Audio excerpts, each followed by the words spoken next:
Bene, allora buon pomeriggio a tutte e a tutti, benvenuti quindi a questo seminario che ha organizzato il professor Marangon, intitolato Ok, il prezzo è giusto, cibo equo e solidale tra economia, ambiente e società.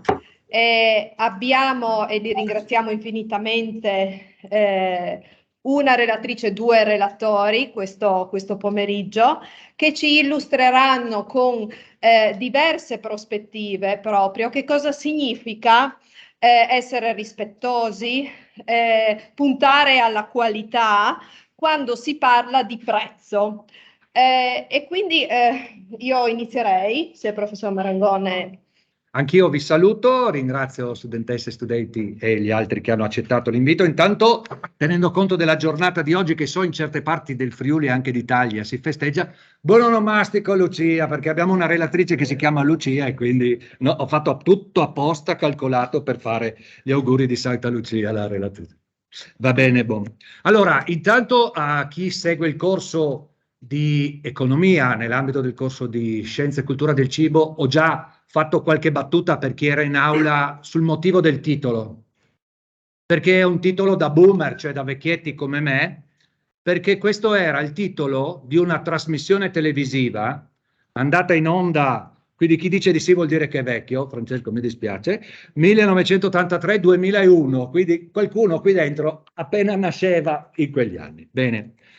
Ed è un adattamento, era un adattamento di una trasmissione americana che partiva già nel 1956, ha avuto poi un'interruzione ed è tuttora in onda su canali televisivi nordamericani.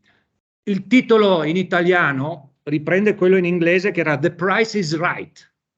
Il prezzo è giusto, proprio letterale. Allora, mi sembrava una citazione un po' anche strana, perché la trasmissione, dove è adesso in corso negli Stati Uniti, funziona proprio così.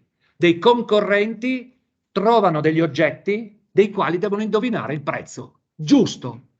Questo è il termine, anzi l'aggettivo che viene usato per quel prezzo. Allora, questa per noi è decisamente una questione su cui riflettere, perché dire giusto di un prezzo per prodotti di vario genere, io ricordo automobili di lusso, anche robe del genere, è un tema su cui appunto inviterei tutti gli ospiti e che ringrazio da subito per aver accettato il nostro invito, che sentiremo questo pomeriggio.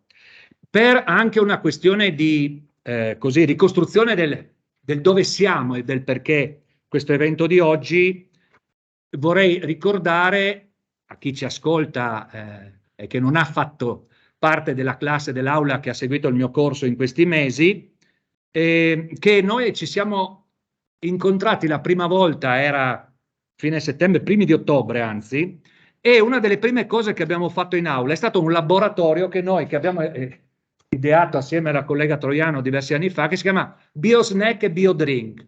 Una delle prime cose che le studentesse e gli studenti di questo corso hanno provato a fare è una simulazione di un laboratorio, di trovarsi di fronte a un distributore automatico di bevande, di snack e di drink, e il tema era avere un buono per acquistare dei prodotti. Il prezzo di uno di questi cambiava nel tempo ed era legato alla cioccolata che arrivava dal Sud America.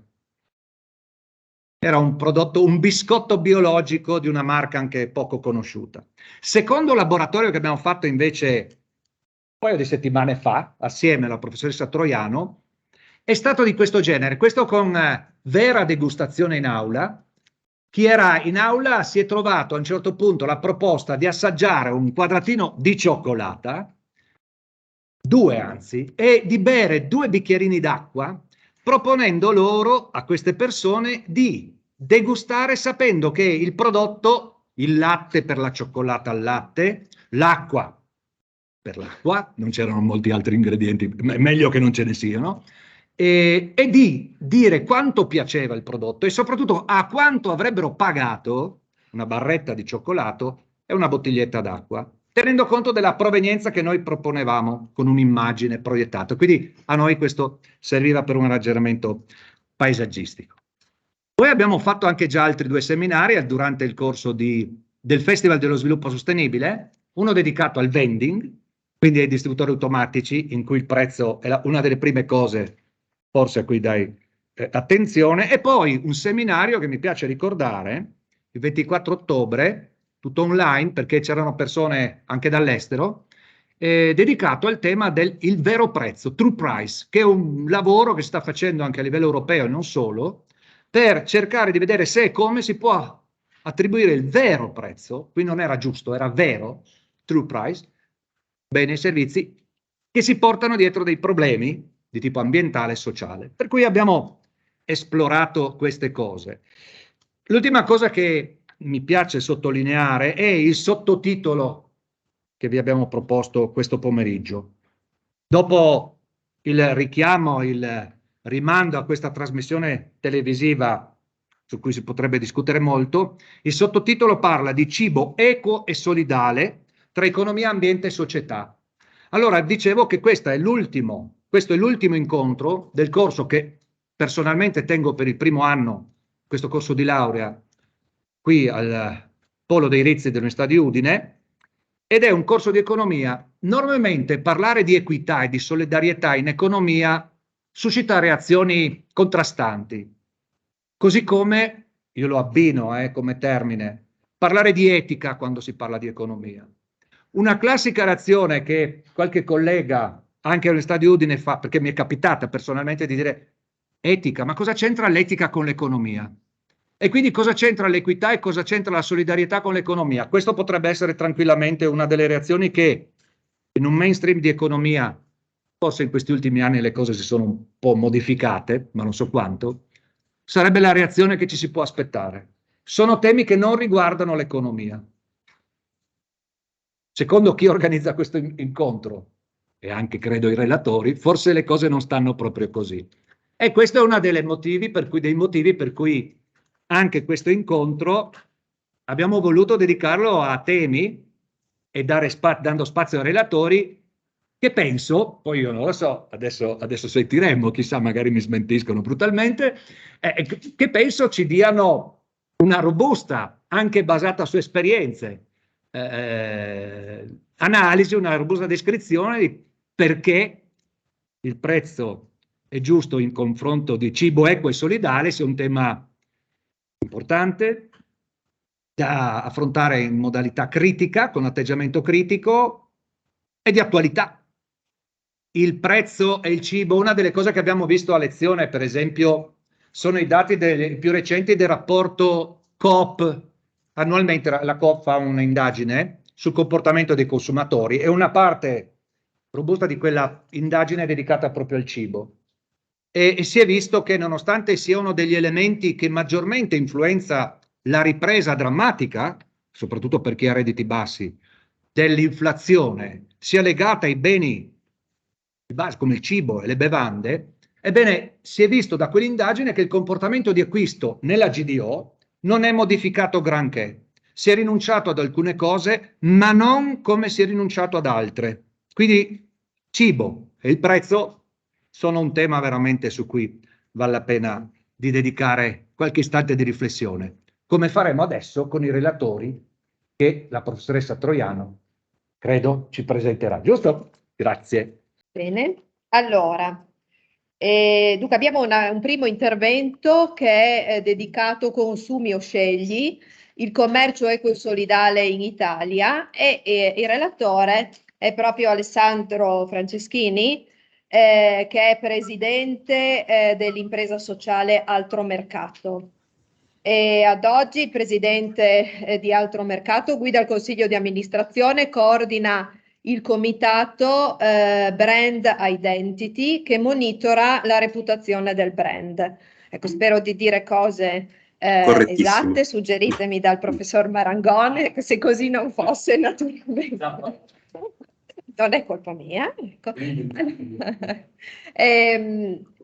Vale la pena comunque di continuare con la descrizione perché la sua esperienza è veramente degna di essere appunto resa nota a tutti. Da oltre 20 anni è nel mondo del commercio equo e solidale, quindi lo conosce in maniera più che approfondita. Ha ricoperto diversi ruoli prima di arrivare alla presidenza. Dapprima è entrato a far parte della cooperativa Pace e Sviluppo di Treviso, socia di Altro Mercato, per la quale ha lavorato come volontario e poi come dipendente, occupandosi nel settore cultura, di comunicazione, di temi educativi e di formazione dei volontari. Successivamente è diventato presidente della cooperativa stessa, vicepresidente della cooperativa Altre Economia di Milano, che pubblica peraltro una rivista, ecco, con lo stesso titolo, fino a diventare presidente di quello che oggi è Equo Garantito, l'Assemblea Generale Italiana del Commercio Equo e Solidale,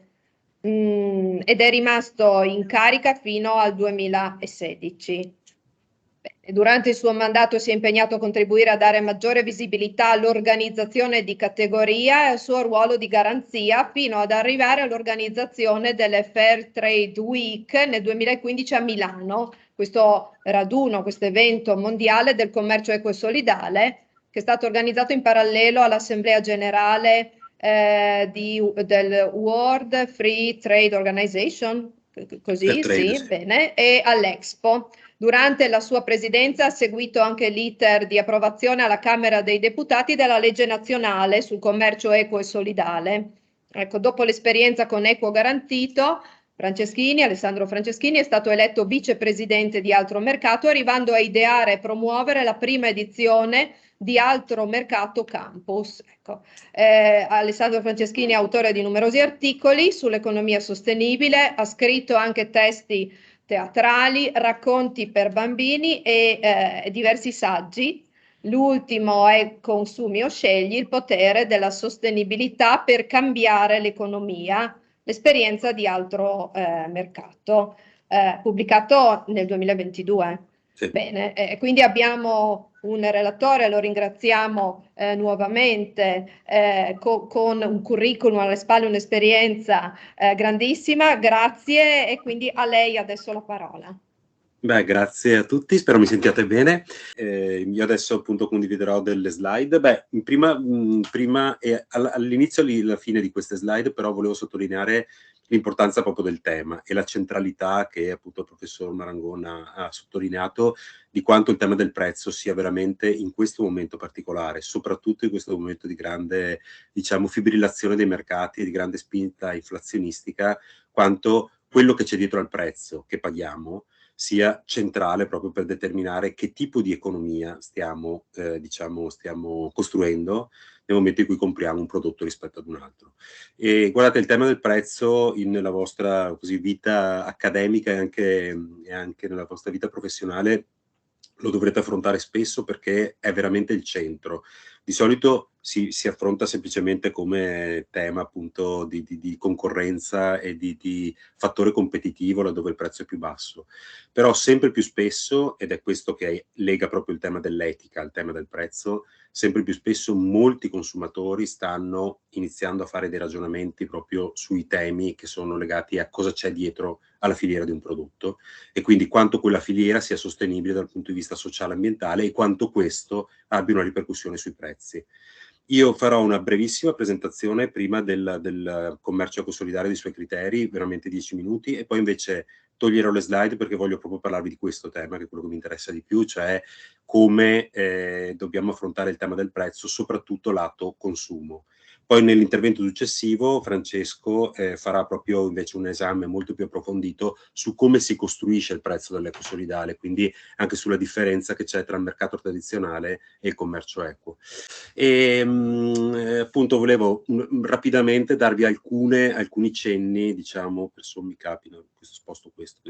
Per sommi capi della questione della questione commercio equo. Beh, intanto, vabbè, magari alcuni di voi conosceranno già il commercio equo, però di fatto è un sistema di commercializzazione nato con i paesi del sud del mondo, ma poi esteso in realtà a livello anche internazionale, nel senso internazionale, quindi all'interno delle nazioni, come partnership economica che si basa sul dialogo, sulla trasparenza, sul rispetto, per cercare di portare regole di maggiore equità e quindi di eticità all'interno del mercato internazionale. Di fatto è un tipo di contrattazione diversa da quella che si fa di solito sulle commodities alimentari, che è soprattutto legata al tema finanziario, quindi del della valutazione dei prezzi in borsa, ma si regola su pratiche di scambio diretto con gruppi di produttori per arrivare a una contrattazione comune e a una copertura di un prezzo appunto che viene definito prezzo equo, di cui poi vi parlerà Francesco, proprio per far sì che le comunità di produttori da quel pagamento per ciò che appunto loro producono riescano a trarre le risorse per una vita dignitosa della comunità. E di fatto nel mercato convenzionale ci sono forti squilibri e ingiustizie, oltre a naturalmente un grande tema di degrado ambientale, e quindi si stanno cercando dei modelli di sviluppo alternativo che si associno a quello, diciamo, tradizionale. Noi cerchiamo in tutta la nostra attività, badate che il commercio equo è diffuso in tutto il mondo, in Italia è particolarmente vivo, però insomma c'è in tutta Europa, nei paesi naturalmente del sud del mondo produttori, ma anche negli Stati Uniti, in Giappone, in Australia, cioè è molto diffuso, ed è ormai ha più di 30 anni di storia, cercando di mettere appunto al centro il benessere delle persone e del pianeta. Quindi c'è un po' un'idea di capovolgere il mercato, ma non tanto dal punto di vista delle regole, perché noi agiamo perfettamente nelle regole del mercato, non c'è nessun tipo di sgravio fiscale o diciamo, di particolare vantaggio nell'essere equisolidali, è solo che all'interno delle regole del mercato si cerca di rivedere gli equilibri di ricchezza all'interno delle filiere, quindi si cerca di distribuire meglio il valore all'interno delle filiere produttive, facendo in modo che il valore non sia solo nelle ultime fasi, quelle controllate dalle aziende della distribuzione, della trasformazione, che sono soprattutto aziende multinazionali o aziende del nord del mondo, ma cercando di fare in modo che anche i produttori diciamo, partecipino alla distribuzione del valore lungo la filiera. Perché? Perché nel commercio tradizionale, e questo appunto lo vedremo nel corso di tutta penso, questo pomeriggio, perché è proprio il cuore del tema del prezzo giusto, purtroppo per prodotti che magari hanno un costo anche alto per i nostri consumi, in realtà ai produttori che hanno diciamo, contribuito a realizzare la materia prima, se si parla di materie prime agricole, di fatto va una percentuale bassissima, e quindi ci sono condizioni di sfruttamento dell'ambiente e delle persone per prodotti che noi tradizionalmente e normalmente consumiamo. E quindi diciamo questo commercio equo cerca proprio di offrire ai produttori marginalizzati delle economie internazionali e nazionali, soprattutto appunto quelle meno capaci di affrontare il mercato, un'opportunità di commercializzare con regole rispettose dell'ambiente, economicamente sostenibile e funzionale. Adesso andremo a vedere, diciamo, il tema dei principi e il tema del cambiamento sociale. E poi Francesco vi parlerà anche ampiamente del tema delle botteghe che vendono i prodotti del commercio equo. Ecco, vediamo quali sono in generale i principi del commercio equo. Di solito, appunto, li vedremo dopo più diffusamente, però c'è la costruzione di filiere etiche e trasparenti dal produttore al consumatore. Questo, guardate, è una cosa fondamentale quando si parla soprattutto di prodotti che hanno lunghe filiere, che hanno molti passaggi, perché è proprio nei passaggi che si nasconde lo sfruttamento, nel senso che magari l'azienda italiana che produce, non so, cioccolato, non è direttamente responsabile dello sfruttamento dei produttori di cacao, perché la filiera è talmente lunga, sono talmente tanti i processi e i passaggi, che alla fine magari il produttore di cioccolata svizzero italiano non sa neanche da dove arrivi il cacao, perché magari ha comprato una partita in borsa, ha comprato una partita da qualche trader, e quindi di fatto non è direttamente responsabile di quello, o non si sente responsabile di quello che succede nel campo in America Latina o in Africa. Ecco, invece per noi una filiera veramente etica e trasparente deve essere una filiera tracciata dal produttore al consumatore, in cui venga riconosciuto un prezzo giusto e anticipato ai produttori, quindi che i produttori non si debbano indebitare con gli usurai o con le banche locali, ma abbiano una garanzia anche sul pagamento anticipato dei loro prodotti, garantendo una continuità nella relazione, quindi non è io compro da te perché quest'anno è un prezzo buono, il prossimo anno vado da qualcun altro, ma si fanno dei progetti insieme che sono anche progetti di cooperazione, e cercando di portare diciamo, condizioni di lavoro eque e sicure. Si sostengono fortemente progetti sociali all'interno delle comunità, che possono essere tutti i progetti, guardate, autodecisi dai produttori, quindi non siamo noi con uno spirito un po' coloniale che andiamo in Perù o in Etiopia a dire costruite, fate l'asilo, costruite l'ospedale. No, sono loro che decidono quali progetti sociali vogliono finanziare con il bonus che gli arriva dal commercio ecosolidale. Poi il tema ambientale naturalmente è centrale, perché sono tutte produzioni o bio o comunque in conversione al bio, e si cerca di lavorare tantissimo anche sulla risorsa rispetto dell'ambiente, che di solito è anche una risorsa di sviluppo economico per i produttori. E poi si lavora molto proprio sull'aspetto sociale, quindi sulle partnership di valore e di responsabilità con gruppi di produttori anche a livello locale nelle proprie reti, sul piano appunto più locale dei paesi dove noi andiamo a lavorare. Ecco, poi naturalmente il tema della responsabilità a 360 gradi, che prevede anche un forte impatto sociale, per esempio sulla identità di genere, sulla parità di genere, su una vita, diciamo, responsabile proprio nelle comunità stesse. E chi garantisce questo? Beh, ci sono 10 principi del commercio ecosolidale, vedete questi anche riprendono nella grafica i criteri, cioè i 13 SDGs delle Nazioni Unite, 17 scusate, delle Nazioni Unite, e per cui sono 10, e sono principi che, diciamo, sono la garanzia del commercio equo. E in parte, vabbè, magari dopo naturalmente queste slide ve le lascio, ma sono, diciamo, in parte legati proprio agli SDGs e in parte riprendono concetti proprio chiave del commercio equo nel meccanismo di formazione della catena del valore. E qua proprio arriviamo al tema del prezzo. In Italia le organizzazioni di commercio equo sono riconosciute dagli organismi nazionali e internazionali. Si parla appunto, si parte dal WTO, che è l'Organizzazione Mondiale del Commercio Equo, vedete riprende WTO, che è l'Organizzazione Mondiale del Commercio, questa è l'Organizzazione del Commercio Equo, quindi del Fair Trade, e che ha anche una sua declinazione europea. Poi c'è appunto Equo Garantito, che è la realtà garante per le organizzazioni nazionali in Italia, e anche c'è un'organizzazione europea, diciamo, che lega le varie realtà di commercio equo.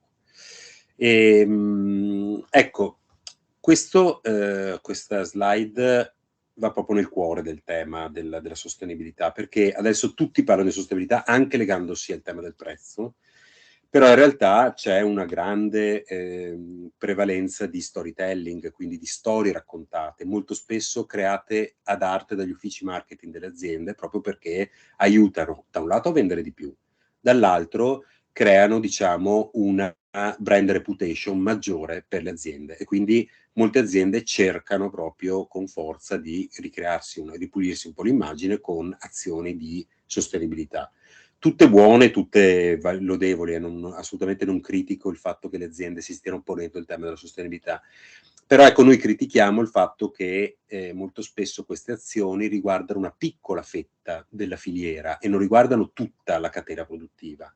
E allora se io sono un'azienda, cioè se fossi un'azienda che produce esattamente come 10 anni fa il caffè e non sa neanche da dove arriva la materia prima, ha magari involontariamente delle condizioni di sfruttamento nei paesi del sud del mondo da dove viene il caffè, ma magari metto dei pannelli solari assolutamente all'avanguardia nella mia fabbrica di trasformazione in Italia, ecco, ho fatto sicuramente una cosa molto positiva dal punto di vista ambientale, ma non posso dire di essere un'azienda sostenibile, perché la sostenibilità deve essere agita su tutta la filiera produttiva e su tutti i tasselli, diciamo, che portano il chicco di caffè dal campo del campesino in Messico fino alla tazzina della nostra macchina del vending, oppure al bicchiere della macchina del vending che avete citato prima.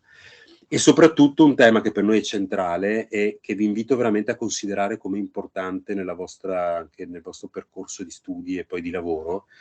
La sostenibilità non è solo un tema ecologico, non è solo un tema ambientale. La sostenibilità è al contempo un'azione sociale, ambientale ed economica. Questo lo dicono appunto gli SDGs delle Nazioni Unite, che se li analizzate bene in minoranza sono di tipo ambientale. ma in maggioranza sono di tipo sociale ed economico, perché riguardano appunto il superamento della povertà, l'istruzione, la parità di genere, eccetera.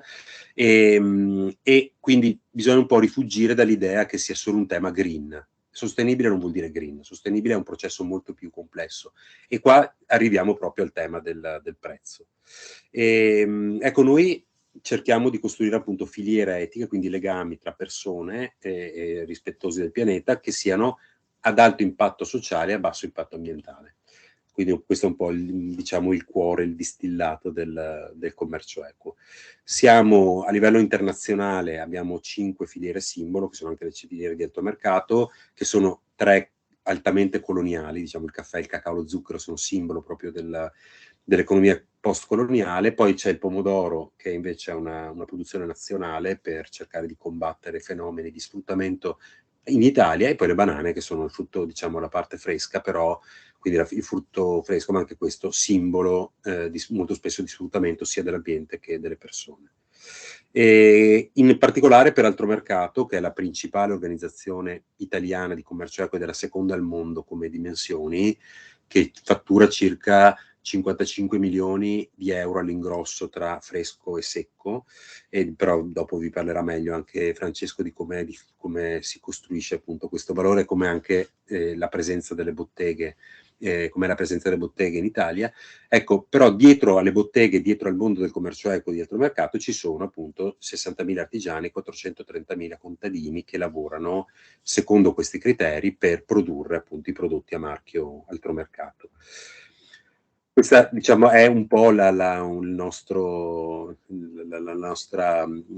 così, lo schema logico con cui lavoriamo, quindi partendo dall'alto creare una direzione diretta con i produttori, facendo una serie di valutazioni a garanzia soprattutto dei consumatori, stabilendo il prezzo equo e il finanziamento anticipato, controllando bene la qualità, lavorando sulla logistica e sull'importazione, cercando appunto di lavorare sempre su nuovi produttori e dando appunto assistenza e formazione ai produttori stessi, e lavorando appunto con soluzioni che riguardano i prodotti, che siano il più possibile win-win, che coinvolgano sia i produttori che i consumatori, che i terzisti, che naturalmente Altromercato stesso, l'industria e le nostre botteghe. Quindi collaboriamo veramente a 360 gradi con vari attori dell'economia. E siamo presenti in, diciamo, oltre alle botteghe di cui parlerà Francesco, in 1500 punti della grande distribuzione e anche in 2000 negozi specializzati bio. Io adesso interrompo la condivisione delle slide dopo questa breve introduzione, perché volevo proprio guardarvi in faccia, che se in realtà non vi vedo, però adesso volevo vedervi per parlarvi proprio un po' del tema del prezzo, che è quello che io ritengo centrale a livello proprio di senso rispetto al tema del commercio equo. Perché? Perché alla fine noi possiamo dire che le condizioni... Adesso, eccovi qua, ciao, vi vedo, buonasera, ciao a tutti. Ciao, ciao. No, volevo dire una cosa che secondo me è centrale nel nostro tema, perché uno può dire che il tema, per esempio, dello sfruttamento dell'ambiente o delle persone che sono la base delle filiere, può essere un tema che noi diciamo è colpa delle aziende, è colpa di chi non controlla, è colpa dei caporali, è colpa della filiera produttiva, è colpa della politica che non legifera in modo corretto. Quindi si può dire veramente che ci sono vari concorsi di colpa per il fatto che le banane che noi compriamo al supermercato magari hanno dietro una storia profonda di sfruttamento e di scarso pagamento del lavoro. Però sempre di più tutti gli economisti, o almeno quegli economisti che stanno ponendo questo tema, e soprattutto quelli che si occupano più degli aspetti etici, sottolineano l'importanza del ruolo del consumatore. Perché è il consumatore in realtà che con le proprie modalità di consumo dirotta il mercato. Se i consumatori continuano a pensare che l'unico criterio con cui scegliere il prodotto è quello del prezzo basso, difficilmente si potrà affiancare al tema del prezzo in una condizione di equità e di giustizia. Vi faccio un esempio molto concreto. I nostri volontari delle botteghe del mondo, avete a Udine delle bellissime botteghe anche in provincia, in tutto il Friuli, ma dopo ve ne parlerà Francesco, ecco, magari i nostri volontari ricevono delle critiche da parte dei consumatori che dicono: ma perché la vostra passata costa 2,10 €? quando io una passata di pomodoro normale la trovo a 80 centesimi al supermercato, al discount. Ecco, la cosa su cui vi invito a riflettere è il fatto che il problema non è la passata da 2,10 €, il problema è la passata da 80 centesimi.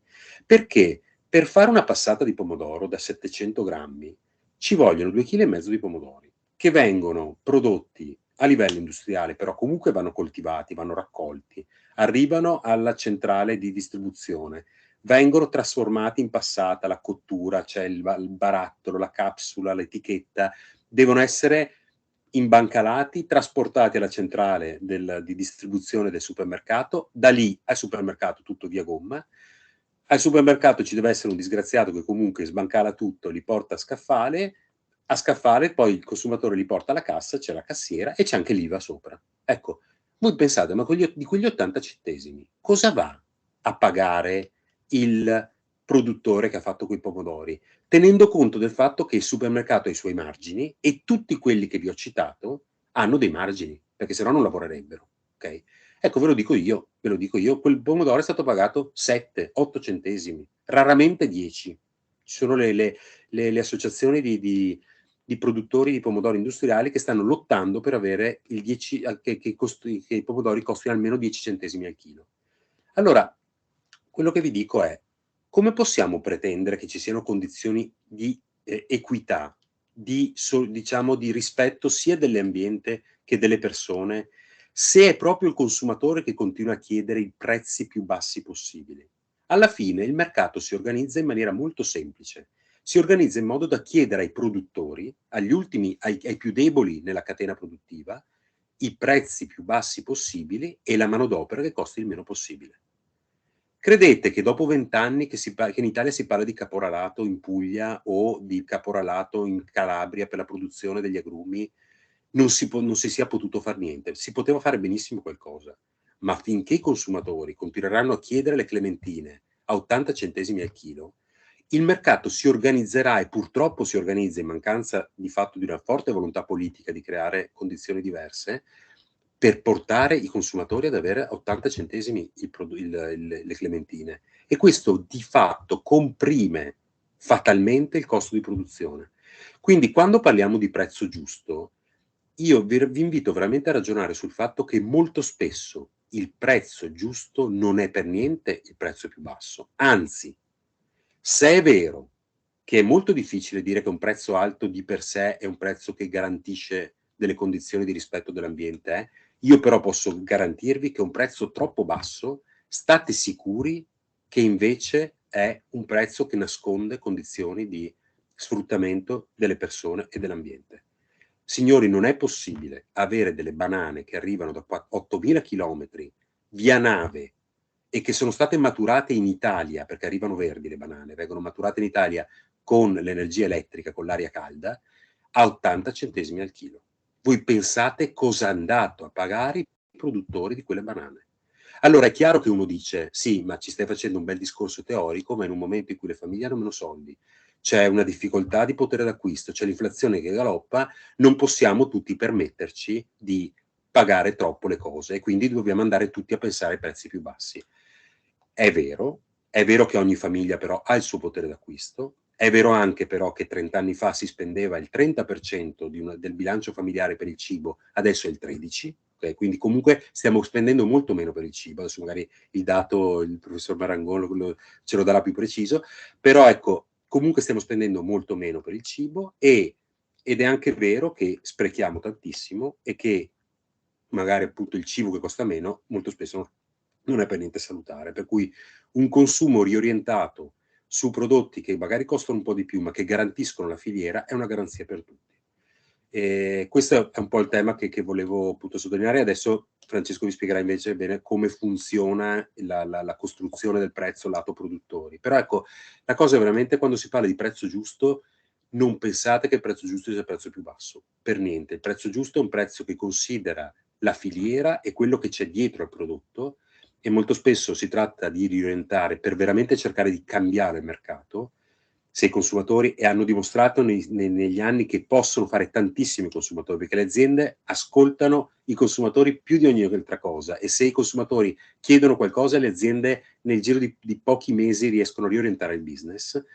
Se i consumatori come chiedono più ecologia, come chiedono più cibo sano, come chiedono che i cosmetici non siano testati sugli animali, come chiedono meno olio di palma nelle creme spalmabili, se i consumatori chiedessero anche più diritti sociali dei lavoratori, un pagamento più equo dei salari di chi sta anche dall'altra parte del mondo, state tranquilli che nel giro di pochi anni il consumo cambierebbe veramente e quindi anche il mercato. Grazie mille dell'attenzione. Bene, allora io la ringrazio nuovamente, grazie da parte di tutti noi per la chiarezza e per aver tanto insistito anche sul ruolo che possono avere i consumatori, perché qui in aula abbiamo tanti consumatori, ma soprattutto dei mezzi di comunicazione, perché noi ci auguriamo sempre che gli studenti, le studentesse poi portino, no, al di fuori di queste aule anche tutte queste informazioni preziosissime.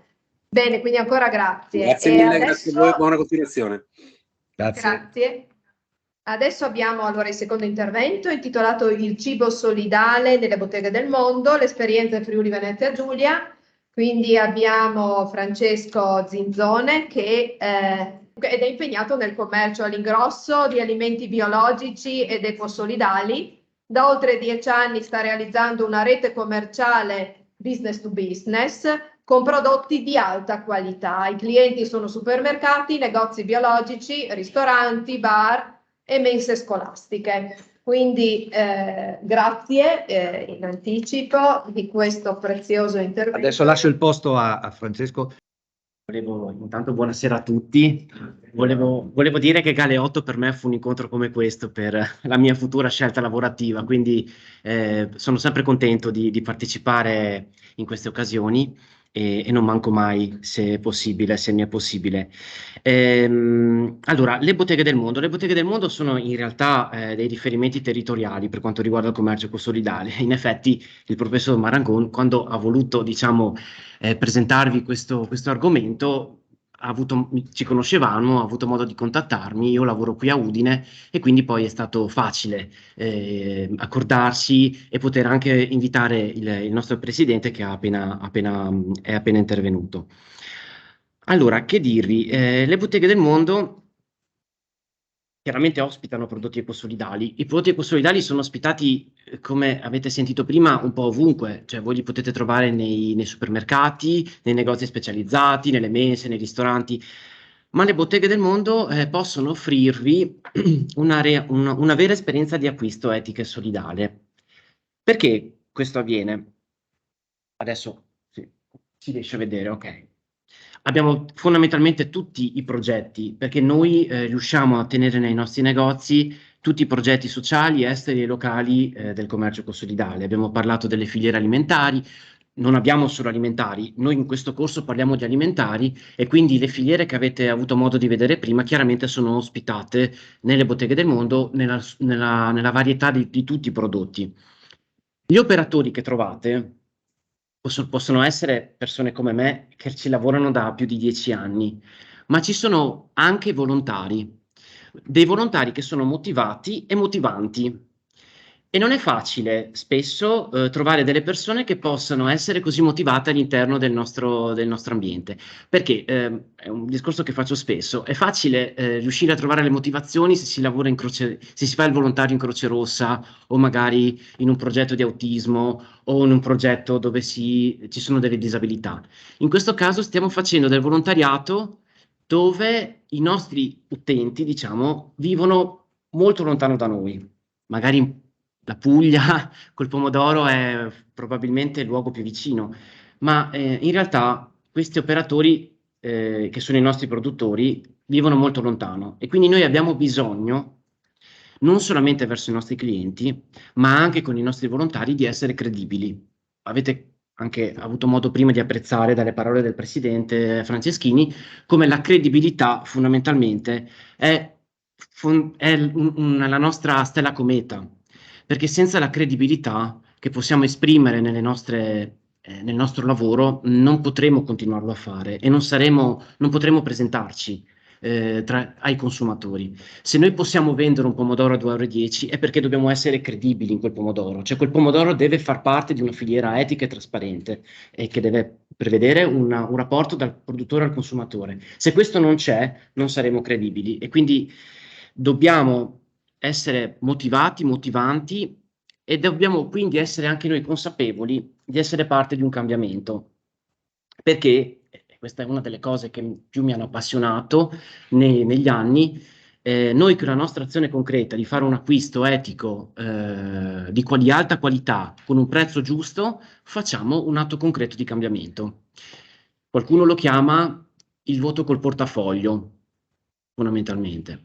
Ed è questa una citazione di Leonardo Becchetti, del libro Mercato siamo noi, in cui non solo lui, ma anche altri grandi personaggi come padre Alex Zanotelli, proprio dicevano come la nostra visione del mondo, come noi vogliamo vedere il nostro futuro, certo lo decidiamo anche con l'azione politica, quando andiamo anche a votare, ma lo decidiamo in particolar modo con le nostre scelte di consumo.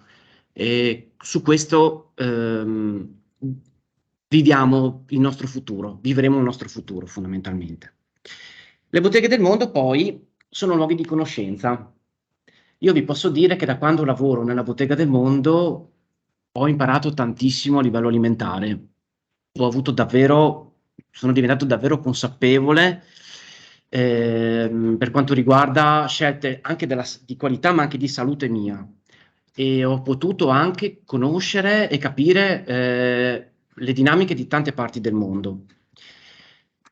Divago un pochino, faccio solo una parentesi. Ho avuto l'occasione di fare un viaggio in Messico. Ho visitato un progetto ecosolidale, quello del caffè, che è stato il primo progetto ecosolidale di alto mercato, diciamo, in Messico del Sud. E in quell'occasione ho visitato il villaggio dove viene prodotto il caffè e ho avuto modo di incontrarmi con i produttori, con i campesinos e dire che io lavoro per altro mercato. C'è stata la gara per raccontarmi la loro vita, quello che fanno, mi hanno proprio accolto come un fratello e mi hanno raccontato anche del cambiamento della loro vita nel momento in cui la loro cooperativa di caffè è riuscita a costruire una contrattualizzazione con un altro mercato per la vendita del loro caffè. Tante persone sono riuscite, che erano emigrate negli Stati Uniti, sono riuscite a rientrare nelle loro famiglie per tornare a coltivare il caffè che prima non gli conveniva e adesso invece gli dava un prezzo corretto, un prezzo giusto. Quindi questo è un atto di cambiamento, se non per noi ma anche per gli altri, fondamentalmente, molto importante per gli altri. E quindi tutto ciò chiaramente ha avuto modo di spingermi e di farmi continuare in questo mio lavoro. In Friuli Venezia Giulia potete trovare 12 botteghe del mondo. Ora non ve le elenco tutte, diciamo che ogni parte della nostra regione ha delle botteghe del mondo, potete trovarle anche sul web. Ci sono 6 organizzazioni coinvolte, associazioni o cooperative, 6 dipendenti impiegati, centinaia di volontari impiegati, e questo è un numero molto importante perché significa che comunque questo tema ancora prende molto nelle persone. Ci sono migliaia di soci, ovviamente, perché essendo cooperative, associazioni, i soci sono la base della nostra presenza sul territorio. Il fatturato, che insomma, parliamo comunque di commercio, è un fatturato di circa 1 milione di euro.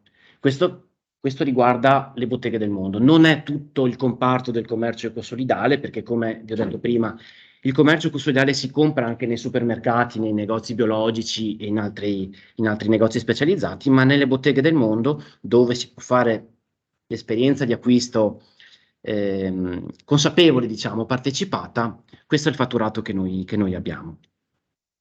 Questo per entrare un pochino anche nel dettaglio locale, territoriale, anche perché quello di cui abbiamo parlato prima è un discorso fatto a monte, a valle abbiamo questo e abbiamo bisogno di crescere. Adesso arriviamo a quello che prima è stato presentato, è stato anticipato. il prezzo equo. Allora, qual è la caratteristica del prezzo equo? In cosa lo distingue rispetto al prezzo di mercato normale? Allora, il prezzo equo è fondamentalmente un prezzo che viene contrattualizzato tra due parti, come succede nei prezzi di mercato normale, ma diciamo che il dettaglio fondamentale è che le informazioni rilevanti siano condivise da entrambi alla stessa maniera. Quindi, quali sono queste informazioni rilevanti?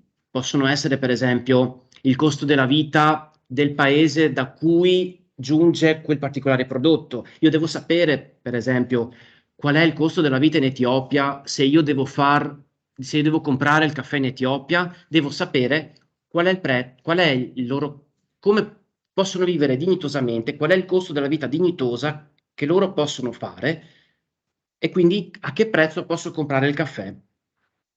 E questo è importante anche dall'altra parte, nel senso, se io mettessi un mattoncino di caffè nella mia bottega a 10 euro, immagino che rimarrebbe fermo lì fino alla scadenza e quindi sbaglierei completamente diciamo, il mio studio del prezzo.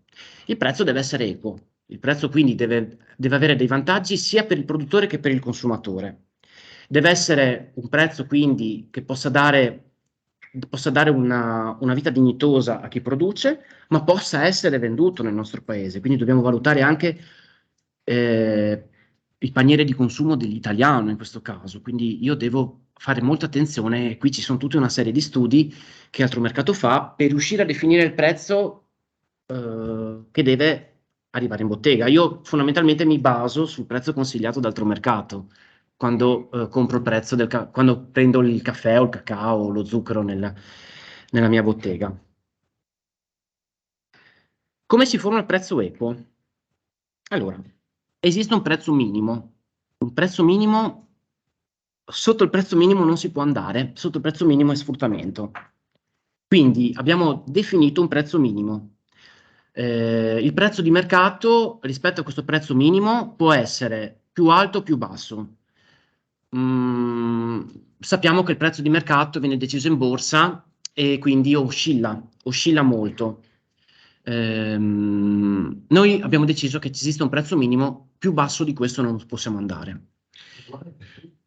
Esattamente, cioè no, dipende chiaramente dalle materie prime, tenendo conto delle materie prime. Evidentemente il prezzo del cacao rispetto al prezzo... Il cacao che viene da qualsiasi parte del mondo. Sì, esattamente. Il prezzo comunque minimo rimane quello. Anche perché comunque il costo della vita nei paesi da dove proviene il cacao più o meno siamo lì.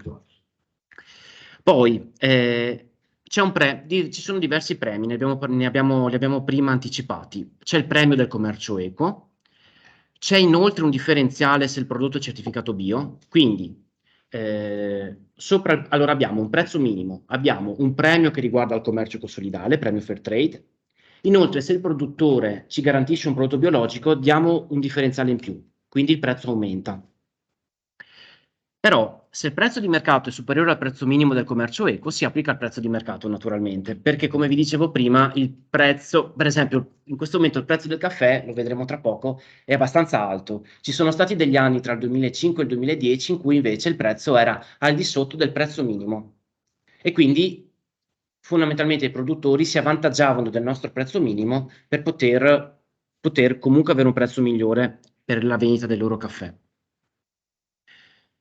Poi inoltre nella formazione del prezzo finale di acquisto possono essere inclusi dei differenziali per la qualità o per la particolare provenienza. Ecco l'esempio. Si riesce a vedere abbastanza?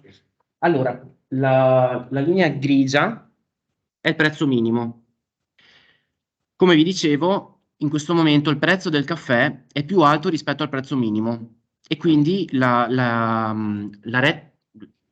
riga che vedete, la linea che vedete arancione è il prezzo della borsa. In questo momento nella borsa di Amsterdam, dove viene scambiato il caffè, a questa linea. Il prezzo che dà Altro Mercato è la linea blu, come vedete.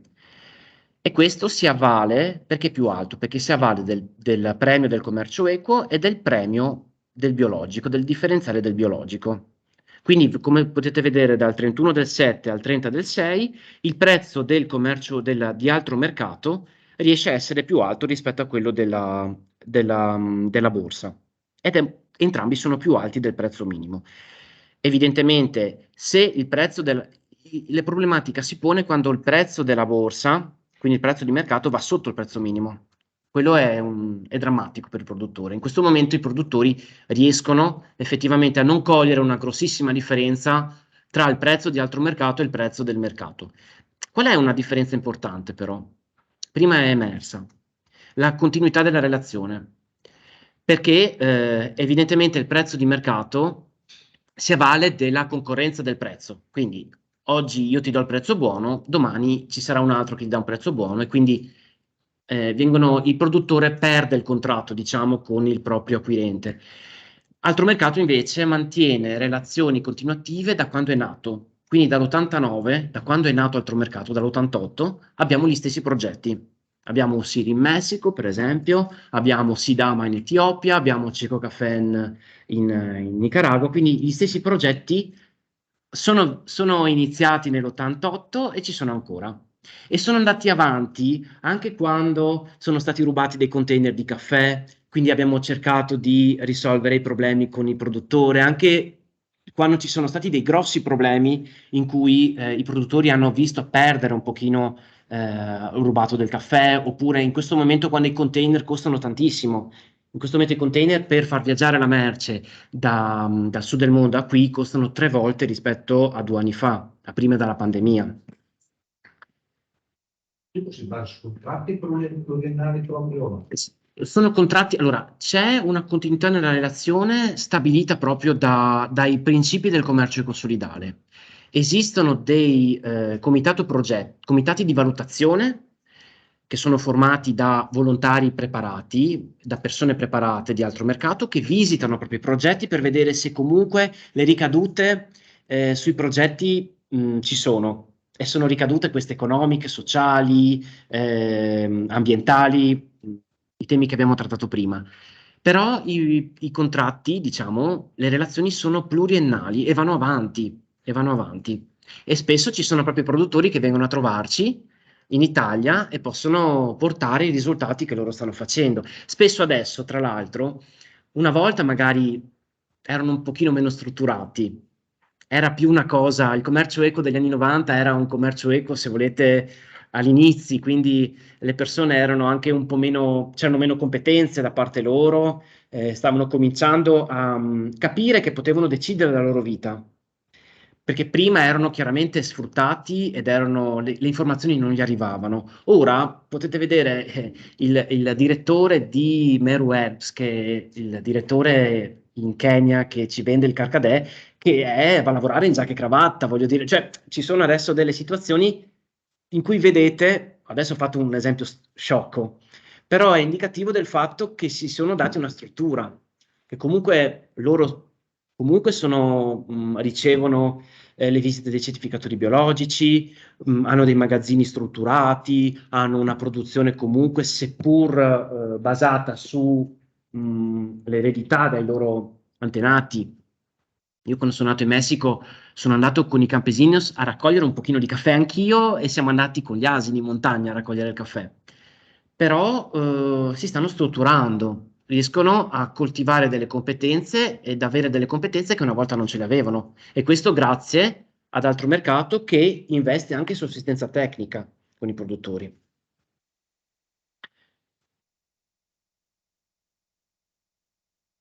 Ci sono quei tempi, prof? Adesso facciamo gli esempi, sì. Perfetto, benissimo. Portiamo 2 esempi rispetto alle filiere. La filiera del cacao, io ho portato una cioccolata, che poi la vedremo più nuda, diciamo. Il giro d'affari del cacao nel mondo si aggira sui 123 miliardi di dollari statunitensi, persone impiegate 5 milioni. È interessante perché il 90% della produzione proviene da piccole piantagioni a condizione familiare. Questo cosa significa? Che è davvero per le multinazionali molto facile influenzare queste imprese, evidentemente. Non c'è una strutturazione forte. La remunerazione non supera il 6-8% del valore aggiunto calcolato sulla vendita del prodotto. Cosa vuol dire? che il margine che viene fatto sulla vendita del prodotto finito cioccolato rispetto al cacao, al produttore va al 6-8%. Questo è il massimo, l'8 quando va bene, no? Come si diceva prima dei 10 centesimi per il pomodoro. Quindi, quali sono le difficoltà di questa filiera? Le difficoltà quindi delle piccole piantagioni a ottenere un prezzo di vendita adeguato e commisurato ai costi di produzione. La speculazione del prezzo di borsa del cacao, chiaramente i prezzi sono molto oscillanti nella borsa e ne sappiamo qualcosa in questo periodo con i prezzi dell'energia. E qua, come spesso succede, tra tante realtà, difficoltà di organizzare delle relazioni di dipendenza con intermediari. Quindi anche noi, altro mercato che è un intermediario, la difficoltà anche a organizzare queste strutture che sono piccole e sono tante.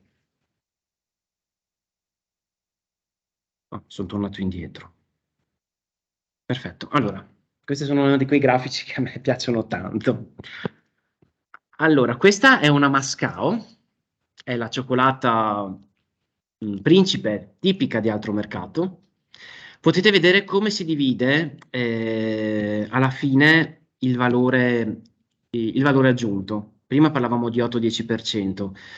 Altro mercato riesce a dare al produttore il 25% del valore. Altro mercato ha il 19% di margine, che va a remunerare chiaramente il loro lavoro di importatori e distributori del cioccolato. I costi accessori sono i costi di trasporto e i costi anche del terzista, cioè colui che dal cacao, il cacao trasforma il prodotto in cioccolata. Il margine al dettaglio è il margine della bottega del mondo e quindi va a remunerare in questo caso il lavoro all'interno delle botteghe del mondo, tutti i costi fissi che abbiamo nei nostri locali.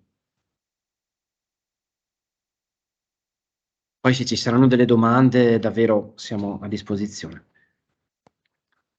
Quali sono le caratteristiche della filiera del cacao fair trade, cioè quella altro mercato o di altre organizzazioni fair trade? Costruiamo migliori condizioni di lavoro, un prezzo minimo garantito, rispetto dei diritti e parità di genere, pagamenti anticipati e accesso al credito, perché spesso, come vi diceva prima Alessandro, i produttori quando partono e anche quando sono in fase di sviluppo della loro attività, hanno bisogno comunque di partire da un capitale e con un pagamento anticipato da parte di altro mercato riescono ad avere un accesso al credito che sarebbe più complicato con le banche e darebbe meno vantaggi.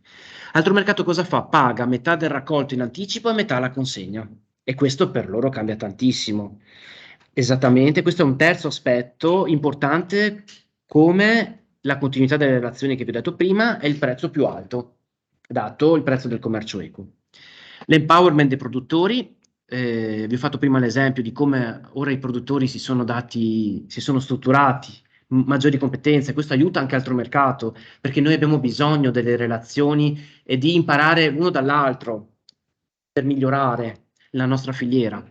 E quindi la qualità della relazione, che è una relazione paritaria, è una relazione collaborativa, partecipativa. Aspetti ambientali. Allora, logistica sostenibile, i container sono pieni, è una cosa di cui fa parte della nostra credibilità. I container costano, li riempiamo, non possiamo partire con un container vuoto a metà, sarebbe un costo in più per noi e anche un costo in più per l'ambiente, chiaramente insostenibile. PEC sostenibili. Da un anno circa, aprendo questa cioccolata, potete vedere come la tavoletta è avvolta da un PEC biodegradabile.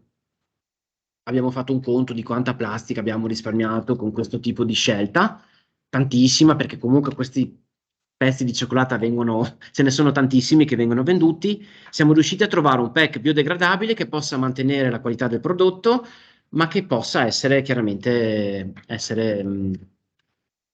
gestito in maniera diversa. Coltivazioni diversificate, importante, nel senso non è che i produttori vivono solo di caffè o di cacao in questo caso, loro coltivano il cacao ma hanno bisogno anche delle produzioni per il loro autosostentamento Noi non siamo la multinazionale che vuole la monocultura e che quindi mi dice guarda, devi dedicare tutto il tuo terreno alla coltivazione del cacao. Sì, però i produttori di cosa vivono dopo? Quindi attenzione, c'è un'attenzione comunque per le coltivazioni per le persone locali e la biodiversità. Vi faccio un esempio, in India si è stimato come ci siano 3.000 diversi tipi di riso, di varietà di riso. Il commercio eco, assieme a Slow Food e a altre organizzazioni che comunque danno importanza alla biodiversità, sta lavorando affinché non vengano disperse queste varietà di riso, perché comunque le multinazionali spingono per una monocultura del riso. E quindi è importante questo aspetto per il nostro ambiente, di ricchezza da parte delle nostre specie. Una domanda. Sì. Come vi inserite o come vi siete inseriti o pensate di inserirvi in paesi nelle filiere dove c'è la malapica? Ok, ci siamo, sì. Posso anticipare il tema? No, questo è sicuramente, c'è questo, c'è anche tanto altro. Le posso fare l'esempio comunque dei prodotti di libera terra, dove comunque sono in particolare erano i terreni dei boss malavitosi della mafia, che sono stati sequestrati e dati in gestione a cooperative che stanno producendo prodotti biologici da cooperative sociali. Dove questo a livello italiano. Sì. Mi capita di andare in Nigeria. Sì. Lì la situazione è un po' più delicata. Certo. Come dovete mettervi in contatto con associazioni locali o con il governo, tra virgolette? Allora, diciamo che i partner che abbiamo là sono fondamentali. La qualità nella relazione e l'empowerment dei produttori aiuta anche in questo, nel senso che il nostro desiderio è che queste cooperative con cui noi lavoriamo nei paesi del sud del mondo, come la Nigeria, possano piano piano spingersi a macchia d'olio, no? Diventare sempre più grandi. E chiaramente dovremo in qualche maniera gestire le infiltrazioni attraverso i nostri comitati di valutazione. È capitato in passato che alcuni progetti del commercio eco fossero stati bocciati e chiusi proprio perché c'erano questo tipo di realtà. Quindi è difficile, è una domanda ben posta questa, è difficile, è un passaggio non facile in cui cioè non abbiamo la garanzia di essere al 100% sempre corretti, dovremo cercare di attraverso i contatti, attraverso le relazioni, attraverso le competenze dei nostri comitati, riuscire a evitare questo tipo di realtà, perché come dicevo prima è necessario che noi siamo credibili, cioè è fondamentale, perché se dovesse venire fuori uno scandalo sui nostri prodotti ci faremo tante domande, no? Io per primo, il discorso cade e tutti sarebbero molto cattivi, tra l'altro, con noi, visto che noi fondamentalmente stiamo cercando di diventare dei pionieri, siamo stati, ora non siamo più dei pionieri, stiamo cercando di dare continuità a questo tipo di filiere. È facile poi essere cattivi su queste cose e sbranarci, diciamo. Ecco, sul discorso italiano, giro d'affari 25 miliardi di dollari, l'Italia è il secondo paese produttore. Vado avanti perché questo discorso è stato comunque presentato prima. Conoscete già la realtà, l'80% dei lavoratori nelle filiere del pomodoro sono stranieri, esiste il caporalato, le situazioni qui, ecco, è il classico esempio di uno dice nord del mondo, sud del mondo. In questo caso abbiamo, tra virgolette, il sud del mondo nel nord del mondo. Quindi anche i confini che c'erano negli anni 90 piano piano si sono anche sciolti, diciamo, non esistono più questi confini qua. Noi abbiamo diverse realtà di sud del mondo inteso come sfruttamento del lavoro, qui nel nostro paese, ma anche negli altri paesi dell'Europa, in America, figuriamoci. E questo è il tipo di filiera che abbiamo noi in Italia. Abbiamo diversi progetti che fanno parte in particolare della Puglia. In questo caso non abbiamo i costi accessori perché è un prodotto completamente italiano, quindi non abbiamo costi di trasporto notevoli, diciamo. In questo caso il valore al produttore arriva quasi al 60%. Questo è un tipo di barattolo di pelati in salsa. Potete vedere come comunque il valore rispetto a come parlavamo prima è molto diverso. Ed è rivoluzionario, come infatti Tomato Revolution. Aspetti sociali. Evidentemente siamo lontani dal caporalato, un prezzo minimo garantito come viene seguito nel commercio consolidale, un'agricoltura inclusiva, non c'è sfruttamento, recupero aree ad alto rischio di sfruttamento, perché anche in questo caso qua si sta cercando chiaramente di diffondersi a macchia d'olio. Aspetti ambientali, è una filiera biologica, chiaramente la tutela del territorio, un'agricoltura attenta alle tradizioni. Io con questo ho finito. Vi ringrazio dell'attenzione. Sì, esatto. Questa è una salsa di datterino. Ho lasciato il cartellino perché per un periodo nella nostra bottega abbiamo proposto questo prodotto come prodotto manifesto. Sì, certo. Se si riesce a vedere, che rimane nelle registrazioni. Ecco, perfetto. E anche la cioccolata che ho fatto vedere prima. Allora, questo pomodoro l'abbiamo tenuto per un paio di settimane, ma abbiamo fatto lo stesso esperimento sia con la cioccolata che col caffè. Abbiamo proposto dei prodotti manifesto dove oltre diciamo che non avevano il classico pack, ma avevano un pack descrittivo in cui veniva proprio spiegato al consumatore finale la differenza dell'acquisto della cioccolata rispetto alle cioccolate tradizionali o al pomodoro tradizionali, sempre per cercare, e riprendo il discorso di prima, di far capire ai nostri consumatori come effettivamente ci vuole una sostenibilità agita e quindi di avere un'azione concreta per poter essere autori del cambiamento. Questo era un progetto altro mercato italiano. No, altro mercato italiano. No, italiano. Esattamente. Questo era... Siamo in rete chiaramente come Bottega del Mondo e quindi abbiamo aderito a questa iniziativa. Bene, grazie a voi. E adesso abbiamo allora l'ultima relatrice, si tratta di Lucia Piani, che è un'economista agraria, presso il Dipartimento, il DIFORA, qui è di stanza qui vicino, giusto? Ecco bene, è docente di valutazione ambientale e di processi di decisione nel modulo di ambiente e complessità presso il corso di laurea magistrale analisi e gestione dell'ambiente.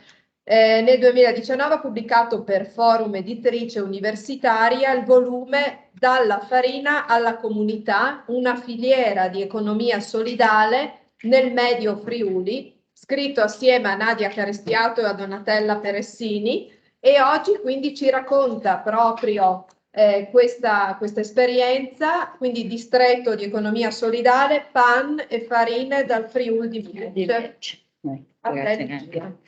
Bene, vi parlerò di questa esperienza che è un'esperienza che ho seguito, diciamo, a livello di ricerca anche come università, ma ho seguito anche a livello come cittadina.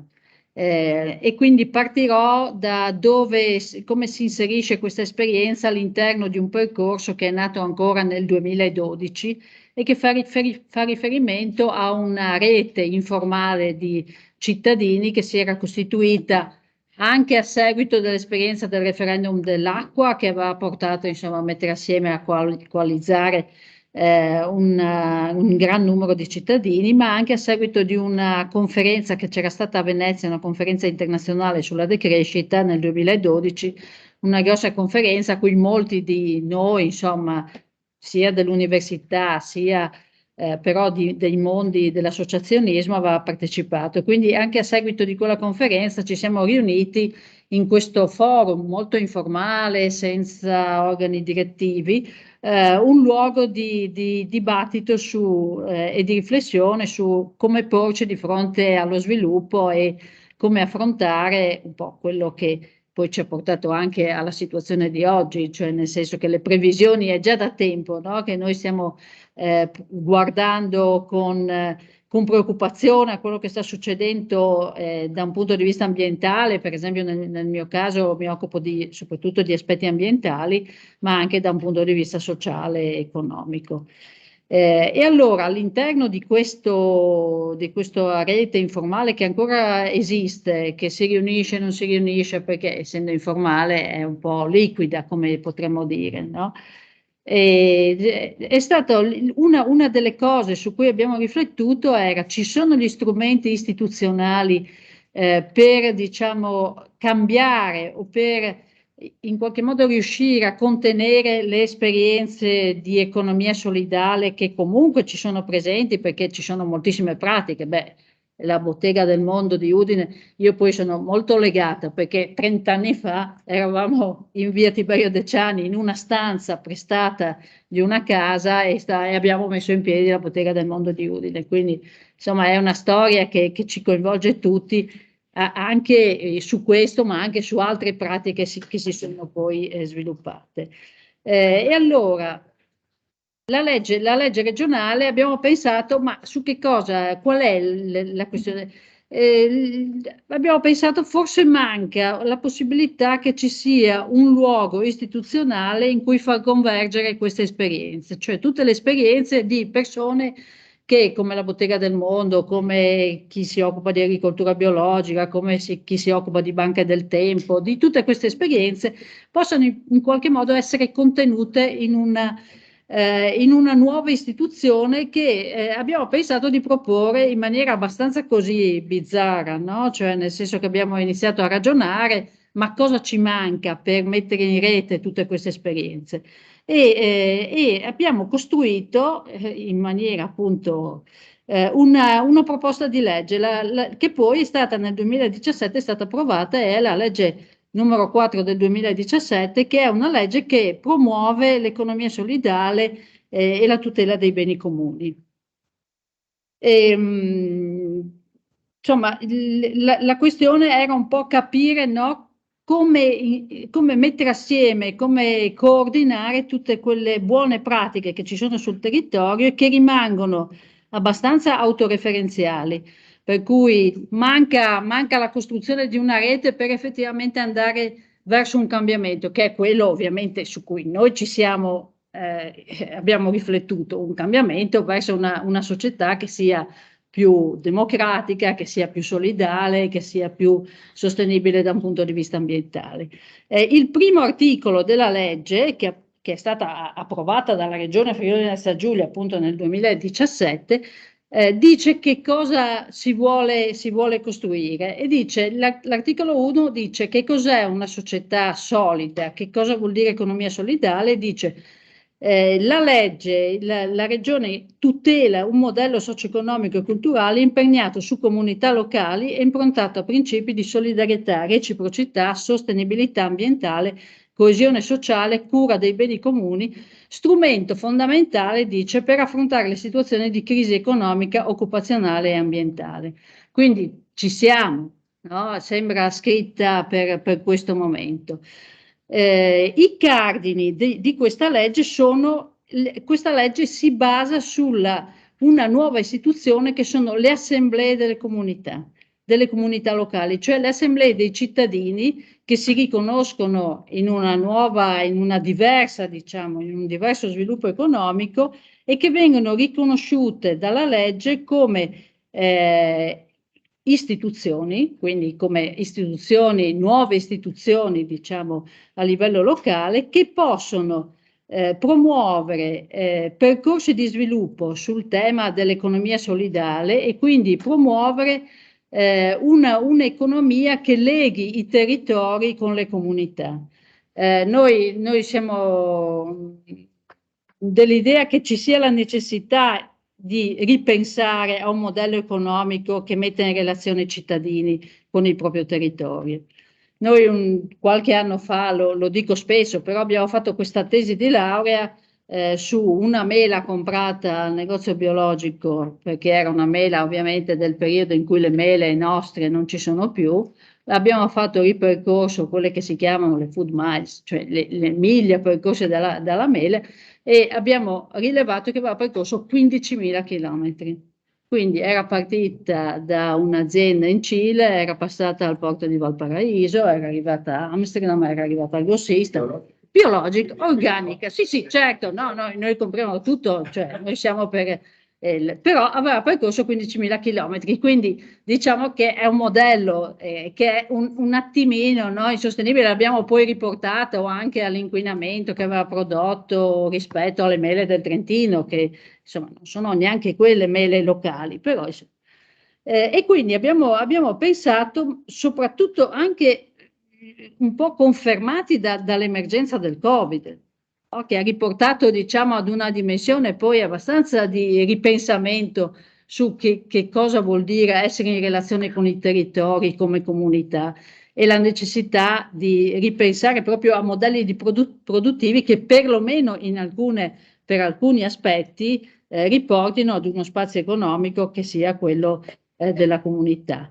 Le altre parole chiavi sono solidarietà, ovviamente rispetto a indifferenza, coesione sociale rispetto a egoismo, sostenibilità ambientale, cura dei beni comuni, obiettivo il buon vivere delle persone. Il modello, qui c'è ancora scritto comunità UTI, no? Perché il modello, la legge regionale legava le comunità dell'economia solidale alle unioni territoriali intercomunali, che adesso sono state abolite dalla regione, ma la nuova riforma che ha avuto questa legge all'inizio di quest'anno riporta la dimensione della comunità di questa nuova istituzione a quella degli ambiti socioassistenziali su cui poi si erano appoggiate le comunità delle unioni territoriali. E parla di alcuni strumenti. Gli strumenti che pone in campo la legge per ripensare a questo modello di economia che promuove appunto l'economia solidale sono le imprese, da una definizione di impresa di economia solidale, le filiere e i patti. Io vi parlerò brevemente di questo, ma insomma potete leggere la legge, è disponibile sul sito della regione, quindi ha anche alcuni allegati, c'è uno strumento di regolamento attuativo che ci permette di dire come si fa adesso a mettere in piedi le comunità dell'economia solidale. Siete fortunati perché neanche un mese fa è stata convocata la prima assemblea dell'economia solidale, quindi finalmente c'è stato un sindaco che ha convocato l'assemblea dei cittadini. Noi abbiamo partecipato perché ci sembrava che fosse finalmente una cosa molto interessante, questa nuova percorso che si è iniziato, e quindi è stata convocata la prima assemblea dei cittadini, partecipata al giusto, cioè nel senso che non è possibile che ci siano 100.000 cittadini a Udine che partecipano, ma quelli che hanno intenzione di cambiare la direzione, diciamo, o comunque di riflettere perlomeno sulle direzioni che si stanno prendendo a livello economico. La legge appunto parla di impresa dell'economia solidale, dice sono le aziende produttrici di beni e servizi ottenuti con metodi rispettosi dell'ambiente naturale e sociale, con prevalenza di impiego di manodopera, di materie prime e servizi del distretto, parla la legge di economia solidale, e della filiera in cui opera. E qui si introduce la parola distretto, che viene introdotta in maniera un po' così in questo articolo della legge, nel senso che noi avevamo proposto di chiamare distretto di economia solidale la comunità dell'economia solidale. Poi in questa negoziazione anche a livello politico la parola che si è usato è comunità dell'economia solidale. La comunità dell'economia solidale è formata da tutti i cittadini residenti nell'ambito socioassistenziale, quindi tutti i cittadini che risiedono nell'ambito del socioassistenziale possono richiedere al presidente dell'ambito, che è un sindaco, di far parte e di accedere alla comunità dell'economia solidale, che deve essere convocata dal sindaco. Cioè il sindaco ha l'obbligo entro febbraio di ogni anno di convocare l'assemblea dei cittadini. Quindi direte voi, ma come si gestisce poi un'assemblea di cittadini se arrivano tantissimi cittadini? Beh, certo, questa è la sfida, insomma, della nuova legge, quella di dire in che maniera ricostruiamo una dimensione di democrazia, diciamo, partecipativa rispetto alla dimensione a cui siamo abituati, alla delega e alla democrazia rappresentativa. Quindi istituisce le comunità, dice le comunità hanno il compito di ripensare a un modello di impresa, di filiera e di patti tra cittadini per riportare spazi economici da un livello globale a un livello locale. Quindi le imprese sono definite anche le filiere, cioè nel senso che le filiere di cui parla la legge sono filiere che ripensano ad una modalità di relazione tra cittadini e territorio in termini di pratiche di autoproduzione e consumo, di produzione e scambio di vicinato e poi anche di produzione, trasformazione, vendita e consumo di beni e servizi attraverso che viene portata avanti stabilendo patti tra cittadini. E il patto è una cosa molto interessante, perché il patto tra i cittadini è un po' quello che diceva prima Francesco, diceva il patto tra i cittadini è la relazione, no? Lui parlava molto di relazioni, insomma, di attenzioni reciproche tra chi produce in una parte del mondo e chi poi consuma in un'altra parte del mondo. La legge sull'economia solidale parla di patti tra vicini di casa, tra cittadini che partecipano tutti ad uno stesso territorio. Qui c'è la legge regionale, parla della filiera dell'alimentazione e parla della filiera dell'alimentazione dicendo la filiera viene realizzata attraverso la vendita diretta dei prodotti agroalimentari ottenuti con sistemi ecocompatibili dei prodotti a filiera corta, parla un po' di molto che c'è già, no? Quindi sulla filiera corta noi stiamo già ragionando da anni sul fatto di stringere, no? di ridurre, diciamo, quel filo che lega produttori e consumatori. Parla di molto la legge regionale rispetto appunto alle filiere e poi parla di patti, cioè dice i patti sono accordi tra i soggetti della filiera dei produttori di materie prime, i trasformatori, i rivenditori e i consumatori finali in cui ciascuno assume la propria responsabilità verso gli altri. Ci sono dei patti nella nostra regione? Certo, ci sono dei patti che sono stati stabiliti, che sono stati anche in qualche maniera scritti, no? Sono stati sottoscritti da una parte di cittadini che si impegnano ad essere, diciamo, responsabili di una produzione che viene fatta a livello locale e che si vuole in qualche modo ricondurre ad una dimensione comunitaria. Ci sono alcuni patti che io vi ho riportato qui, un po' di esperienze che si sono sviluppate nella regione Friuli Venezia Giulia. Uno dei primi patti che è stato, di cui anche il professor Marangon fa parte, è stato il patto della farina e del pane dell'Alto Isontino, che è un patto che è stato sottoscritto già nel 2014-2015, proprio mettendo assieme il mugnaio, che è era un giovane mugnaio che aveva voglia di cambiare un po' la sua prospettiva di produzione, di trasformazione, alcuni agricoltori della zona e cittadini. La cosa interessante a proposito del prezzo giusto è che nella costruzione, in quel patto lì, noi abbiamo fatto tutto un percorso tra trasformatori, produttori e cittadini per definire il prezzo giusto. E quel prezzo è anni che è definito e che ogni anno i cittadini in qualche modo sono disponibili a cambiare. Il prezzo è stato molto interessante perché sono state fatte alcune riunioni tra cittadini e produttori in cui i produttori dicevano: guardate, noi abbiamo questo di spese di energia, questo di spese di trasporto, questo di spese, abbiamo tutti questi costi, dobbiamo pagarci la nostra sopravvivenza e quindi il prezzo che ne esce è questo. Siamo d'accordo o non siamo d'accordo? Beh, certo, era impossibile non essere d'accordo su quel prezzo lì. E la cosa interessante del patto è che nel patto viene anche richiesto un impegno a rivedere il patto nel caso, per esempio, di stagioni che sono disastrose, per cui l'agricoltore non riesce a pagarsi la produzione, nel caso in cui, ma anche in casi inversi, in cui ci sia una grande produzione, per cui il prezzo della farina può anche diminuire. Quello di cui voglio parlarvi è questo patto della farina e del pane del Friuli di Mezzo, su cui abbiamo anche pubblicato appunto questo libro, Dalla farina alla comunità, che è un patto, appunto anche questa, una delle prime esperienze che sono nate nella nostra regione, e che ha portato, e poi vedremo insomma a questa esperienza, a chiudere la filiera attraverso anche un panificio che trasforma direttamente, diciamo, come cooperativa di comunità questo frumento.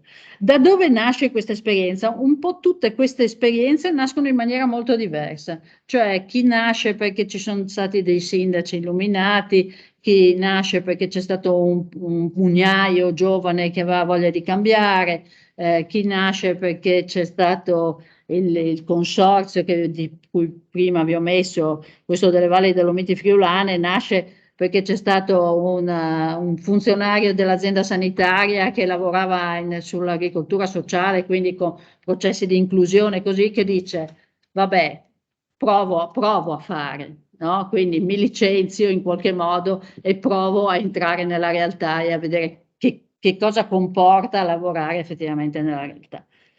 E questa esperienza del Medio Friuli nasce nel 2012. Da cosa nasce?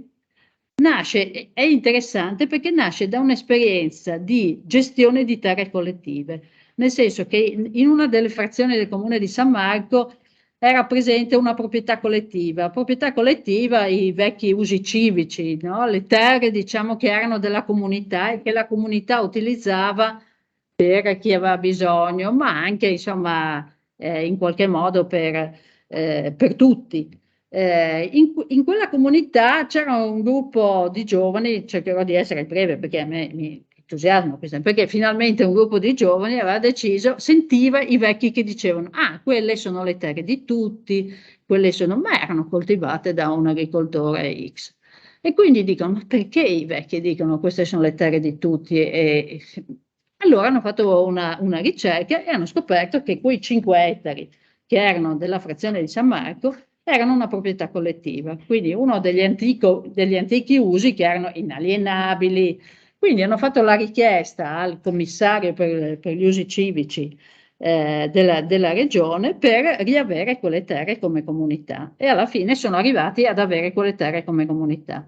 È stato un percorso molto interessante. Per fortuna gli agricoltori che coltivavano le terre erano abbastanza, diciamo, disponibili a lasciare le terre alla comunità, e hanno iniziato un percorso con la comunità. In quella frazione di Mereto di Tomba abitano circa 400 persone. Hanno fatto le assemblee della comunità, hanno fatto un regolamento per la gestione di quelle terre, in cui dicevano per esempio che una parte degli utili della vendita dei prodotti veniva gestita dai bambini della comunità, che decidevano cosa farne e quali erano le esigenze dei bambini. Quindi hanno fatto un bel regolamento, diciamo, di gestione di quelle terre, e hanno deciso, noi abbiamo seguito come università, perché ci hanno chiamato, ci hanno detto ma dateci una mano a capire cosa fare, e hanno deciso di fare frumento in quelle terre, di fare frumento per fare il pane della comunità. Quindi hanno coltivato frumento, che è insomma anche abbastanza semplice da coltivare, hanno trasformato, hanno portato su a un mulino, hanno trasformato, hanno fatto farina e poi hanno fatto il pane della comunità, cioè nel senso che il panificio ha deciso di panificare quel pane. Quella lì è stata un'esperienza molto interessante perché ha coinvolto la comunità e ha ricreato le relazioni all'interno della comunità, cioè la gestione di quel patrimonio che è di tutti è stata importantissima per ripensare proprio alla dimensione della comunità, di quella comunità che comunque è di 400 persone, di una piccola frazione.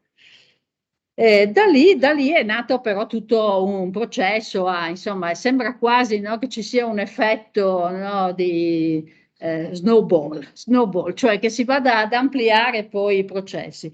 E da lì è nata questa proposta delle amministrazioni dei comuni di Mereto, Sedegliano, Basiliano e Flaivano, che erano 4 comuni gestiti da sindaci molto giovani, cioè sui 30 anni, quindi rispetto ai sindaci che abbiamo in giro, molto giovani, che si sono ritrovati assieme e hanno detto ma cerchiamo cioè se questa qui è un'esperienza, quella del pane di comunità, che funziona, la farina era esaurita, dopo pochissimo è stata esaurita la farina prodotta nei 5F.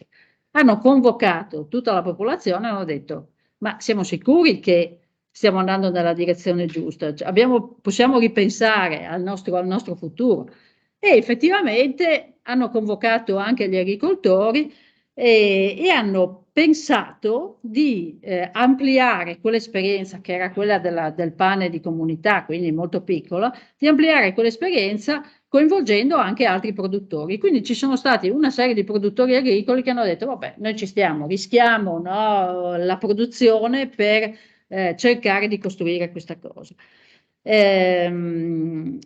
Hanno anche fatto una politica agricola in comune, cosa anche questa molto difficile, no? Perché sappiamo quanto è difficile mettere assieme anche le amministrazioni, e hanno fatto questa proposta di filiera corta, legandola anche a un patto tra cittadini, che è stato un patto, soprattutto un patto tra cittadini rappresentati dai sindaci, cioè nel senso che i sindaci hanno sottoscritto un patto di collaborazione di fronte alla popolazione. Il patto tra i cittadini, diciamo, è rimasto un po', no, ancora c'è stata questa idea di sottoscrivere un patto, ma il patto è stato soprattutto tra le amministrazioni.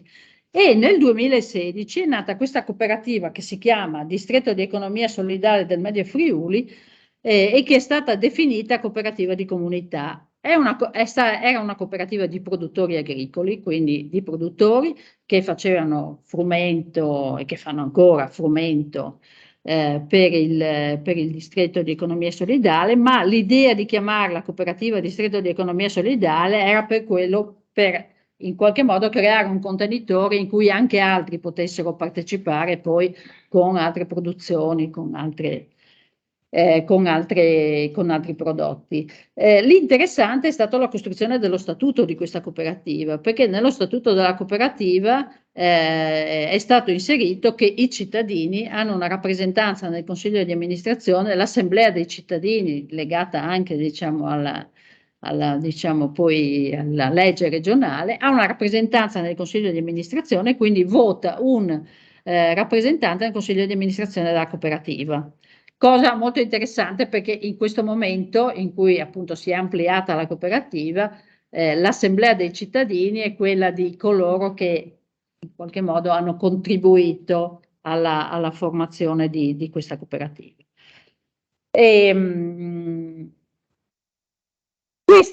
Insomma, questa era un po' la prima filiera che è stata costruita, cioè le aziende agricole, il leccatoio, lo stoccaggio. Da questa nuova proposta dei sindaci è nato anche un nuovo mulino, cioè nel senso che un giovane del distretto di economia solidale di quell'area lì ha deciso di aprire un nuovo mulino perché non si riusciva più neanche a macinare, cioè nel senso che i mulini, quelli pochi che erano rimasti, erano troppo sovraccarichi. Il primo frumento veniva portato a Codroipo, ma ad un certo punto il mulino di Codroipo ha detto no, noi non ce la facciamo più a macinare.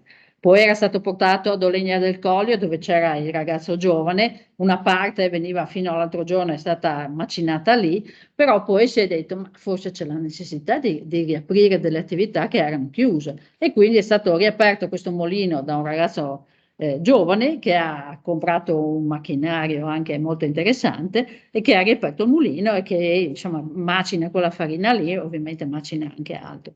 E poi sono stati coinvolti i panifici.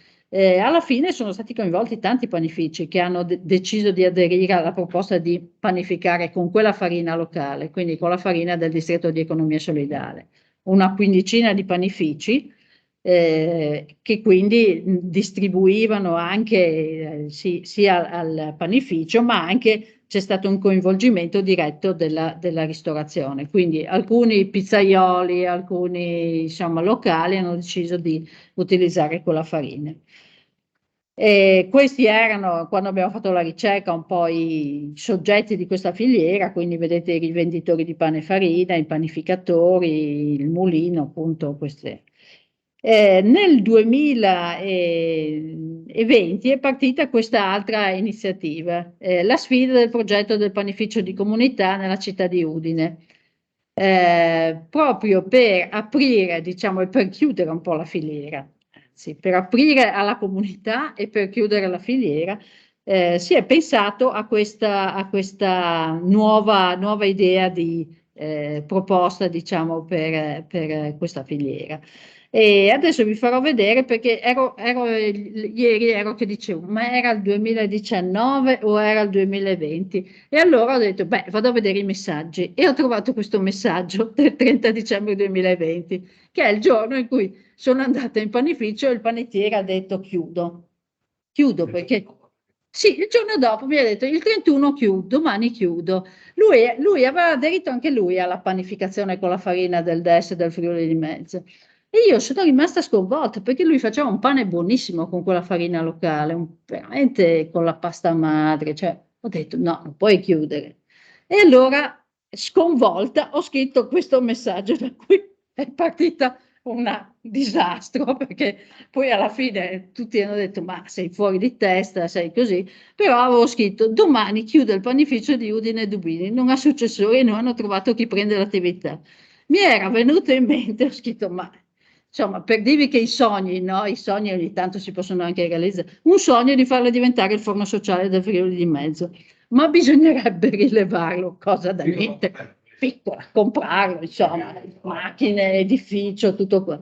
Ho detto, cosa pensi? Ho detto, questo mi ha telefonato e mi ha detto, oh, sei fuori. Che hai tagliato la risposta. Sì, ho tagliato. Sì, ho tagliato la risposta, perché poi lo sentì, mi ha detto, sei fuori di testa. Cioè, sei... Quindi da lì è partita questa idea del panificio di comunità, perché da lì è partita questa idea di dire, ma perché non pensiamo a in qualche modo a mettere assieme anche delle risorse del quartiere, cioè nel senso che quel giorno lì in cui io sono stata e hanno detto domani chiudiamo, cioè la gente era con le lacrime, quello era l'unico posto ormai in cui, piccolo panificio, in cui c'era una relazione di comunità. È come io vado ogni tanto in Bottega del Mondo, ma vado per comprare, ma anche perché lì c'è il luogo delle relazioni. E quindi ho cominciato a parlare con la gente, ho detto, ma cosa dite? Ma no, ma noi siamo anche disposti a metterci qualcosa se riusciamo a, no? Quindi a finanziare, così certo, insomma, il finanziamento deve essere enorme, però, insomma, questo è un sogno che si è realizzato. Quindi era un panificio che dal 1960 faceva il pane del quartiere, e abbiamo iniziato, ho detto, ma poi a un certo punto ho ricevuto questa telefonata, beh, ma non sei proprio fuori del tutto, forse potremmo almeno provare a vedere se può funzionare. E abbiamo iniziato queste trattative con i panettieri, che erano molto contenti, peraltro, che ci fosse qualcuno che continuasse l'attività, che rimanesse in quel posto. E quindi abbiamo iniziato insomma, questo rapporto con i panettieri, e poi tutti ci dicevano dovete per prima cosa trovare i panettieri nuovi, no? Perché questo è un problema. Abbiamo lanciato una call per panettieri sui canali dell'economia solidale. Beh, cioè è arrivata gente dalle Marche, cioè che hanno detto, beh, noi per questa esperienza siamo disposti a mollare il panificio in cui lavoriamo per venire. Quindi avevamo molta più offerta di quella della richiesta. Quindi abbiamo iniziato a fare i colloqui e poi insomma selezionati 2 panettieri e li abbiamo iniziato. E poi abbiamo iniziato a ragionare, però dopo aver trovato i panettieri, visto che tutti dicevano prima avete i panettieri e poi iniziate a ragionare sul se poteva funzionare o no. I panettieri vecchi ci hanno dato una grande mano, cioè nel senso che abbiamo fatto un business plan, perché non potevamo prendere, no, senza sapere, per cui loro ci hanno detto dovete vendere 100 kg di pane al giorno. Noi con 100 kg di pane al giorno riusciamo a mantenere, loro hanno 2 fratelli, quindi insomma. Poi facendo il business plan ci è venuto fuori, noi abbiamo assunto 5 persone, quindi insomma è una creazione anche di posti di lavoro. 5 persone, per mantenere 5 persone noi dobbiamo vendere 1.000 euro di pane al giorno. Noi è la cooperativa. La cooperativa, io parlo sempre noi perché io sono socio sovventore, ovviamente. Bisogna vendere 1.000 euro di pane, sì, 1.000 euro di pane al giorno. Quindi abbiamo iniziato a fare tutte queste cose e poi abbiamo deciso, vabbè, ce la possiamo fare. E abbiamo iniziato la trattativa, ovviamente questo era il panificio, abbiamo dovuto fare anni proprio rilassati. Anni rilassati, E abbiamo fatto tutte queste cose qui. Nel marzo 2022 abbiamo inaugurato il panificio. Quindi abbiamo fatto tutti i lavori, abbiamo fatto il mutuo in banca per tutto l'importo del panificio, abbiamo fatto tutti i lavori interni, fatti molto autogestiti, tutte queste cose qui, e abbiamo inaugurato il panificio. Questa è l'inaugurazione. Si trova in via Hermes di Colloredo. Cos'è quella che si vede là? È piazza... No. Sì, laggiù, questi sono Piazza Leusoppo. Sì. Questo abbiamo iniziato a produrre, io dico sempre abbiamo perché mi sento un po' parte di questa cosa terribile. Abbiamo iniziato a produrre questo pane che si chiama Pandaldes, cioè pane del distretto di economia solidale. Funziona? Beh, per il momento non siamo in debito. Quindi per il momento la cosa anche funziona, cioè visti anche i tempi in cui ci siamo, io dico sempre che ci siamo, ma io non c'entro niente. Però la cooperativa, la cosa interessante è che la cooperativa ha una parte di soci sovventori, la parte dei soci sovventori ha messo una bella cifra, tutto sommato, di persone che hanno detto che erano disponibili a metterci una cifra perché continuasse questa... Come prestito. La cifra minima sono 100 euro, poi se uno vuole farseli restituire, se li farà restituire, però insomma è stata raccolta una cifra importante. Non avete altre sovvenzioni, altri contributi? Contributi, allora la banca ha fatto insomma un mutuo a tasso con risposta, insomma ha fatto Conf Cooperative, la Lega, insomma hanno avuto, sì, ci sono state un po' di sovvenzioni. E adesso si è aperta a nuovi progetti. Il progetto con il carcere di Trieste per la formazione e la produzione di grissini e biscotti, con la farina sempre del distretto di economia solidale, per cui sono stati chiamati il grissino secondino, il biscotto galeotto. Noi abbiamo spiegare tutti dei carceri di altri posti, sarebbe interessante. Sì, infatti adesso hanno iniziato quest'estate, hanno fatto tutto questo percorso di formazione con i carcerati e quindi c'è questa produzione. E poi adesso c'è un progetto di apertura anche a una dimensione del prodotto fresco, del prodotto sfuso, su tutte queste cose qui. La questione fondamentale... altri tipi di prodotti, sì. Per adesso ci sono solo prodotti da forno, cioè lievitati, sì. Okay. E poi c'è questo tentativo, la vera sfida è quella di riuscire a far sì che questo luogo diventi il luogo in cui si attivano altre relazioni di comunità. Il parroco, quando è venuto all'inaugurazione, è venuto il parroco della parrocchia della zona. Ha detto, quando io sono andata a invitarlo, lui mi ha detto, sì, ma voi siete tutti comunisti, mi ha detto, io cosa c'entro, no? Mi ha detto, io cosa c'entro, mi ha detto, no? Sì. No, ha detto così, io cosa c'entro? Poi io ho detto, cosa c'entro? Cioè, è la comunità, il luogo. E allora è venuto e ha detto, se non è questo, ha fatto un discorso bellissimo e ha detto, io sono contento perché questo è uno spazio della comunità. E quindi se non sono contento io che il mio obiettivo è quello di ripensare a un sistema di comunità, chi può essere? Io sono contento di questa cosa qui. Quindi il problema vero è che non c'è la comunità e che quindi questo spazio qui dovrebbe essere, insomma, è uno spazio che può essere utilizzato per ricostruire una dimensione di comunità, ma la comunità non esiste. Non esiste, cioè non siamo in grado di dire quali sono le relazioni, cioè esiste poco, insomma, no? Comunque nel quartiere insomma, è complicato creare relazioni di questo tipo, però questo spazio è effettivamente uno spazio interessante per ripensare anche al fatto che da qui parta una nuova, diciamo, relazione all'interno della città. Bene, io direi che grazie a alla professoressa Troiano che ci ha dato una mano nell'organizzare questa cosa, al dottor Alberto Bertossi, che è qui, sempre del nostro è il trio delle persone che cercano di organizzare questi eventi all'Università di Udine assieme a tanti colleghi. Grazie a Alessandro Franceschini, che vedo di nuovo collegato, a Francesco Zinzone naturalmente e a Lucia Piani. Grazie, arrivederci.